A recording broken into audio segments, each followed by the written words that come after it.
Hi, my name is Eric Yang, and this is Jhin Stock Talk. However, before I get into my first video, I'll be introducing myself. I'm 16 years old, a senior at Larchmont Charter School, and I am making this short YouTube course on the basics of stocks. There are many other YouTube courses that cover even lengthy videos, more principles, more concepts. I'm simply doing this out of my passion for stocks, and although I may not be as experienced or have worked in this field professionally because I'm so young and still a student in high school. I still believe that I am capable of making a video on what I've learned personally and what I've been able to learn recently through my research in this field. And I've learned a lot more just by preparing these videos. And I hope that whoever watches these videos, um, either you are already interested or you watch this because you're slightly interested or this video makes you interested. I really hope that more people share my love for stocks and learn how amazing it is. And without further ado, I will be getting into my first video. So, welcome to Jinsuk Stock Talk. Today's lesson, stock investment. What am I going over in today's video? I'll be going over what is a stock indices, liquidity, dividend yields, ETFs, which I'll explain later, and mutual funds. First, what is a stock? Simply, a stock is a representation of ownership of a very small portion of a certain company. So let me help you visualize this. So let's say we have our guy, let's name him Albert. Okay, and Albert, oops, that's a really long arm. Anyways, Albert really likes this cake. He likes this cake because he believes that this cake is the best cake ever. He likes the baker who made this cake. He likes everything about this cake. He likes the shape. He likes the flavor. He likes the scent. He likes everything about this cake. And it's a pretty good cake. I think it's a pretty good cake too.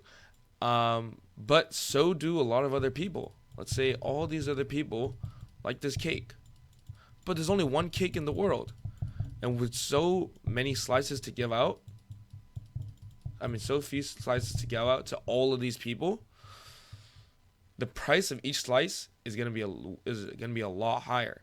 However, if only let's say only Albert and three of her friends wanted this cake, there's a lot of slices to go around for three people, so the price will be a lot lower for each slice because the baker, Mr. Baker, obviously is going to want to sell all his slices.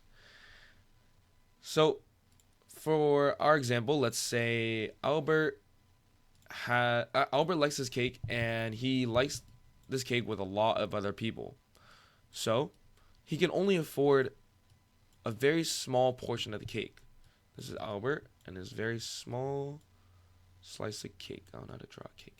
Anyways, Albert and his very small slice of cake. Albert's very happy because he got a slice of cake. Obviously, this cake is not edible because this represents a stock. But let's say he has this cake.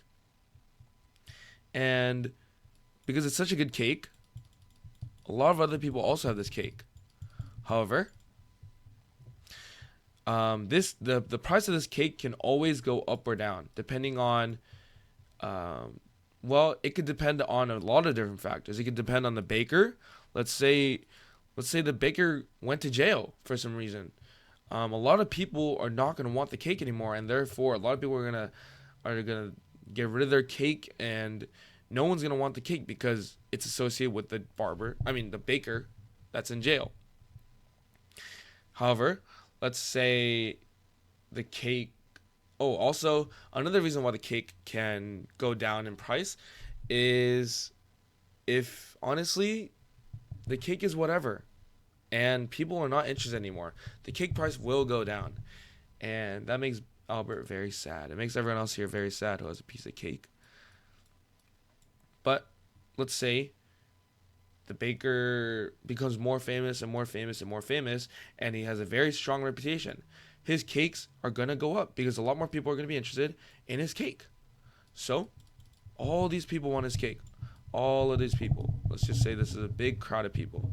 All these people want this cake, and the more people that want his cake, the more higher in price it's going to be because there's not that much cake to go around, but there's so many people they need to accommodate. Therefore, the portion of the cake is very small, and the price of the portion is also even higher. So that's pretty much the principles of supply and demand of stocks and how stocks move in the market. But of course, as I progress in the series, I'll be going more in depth of how the stock market moves.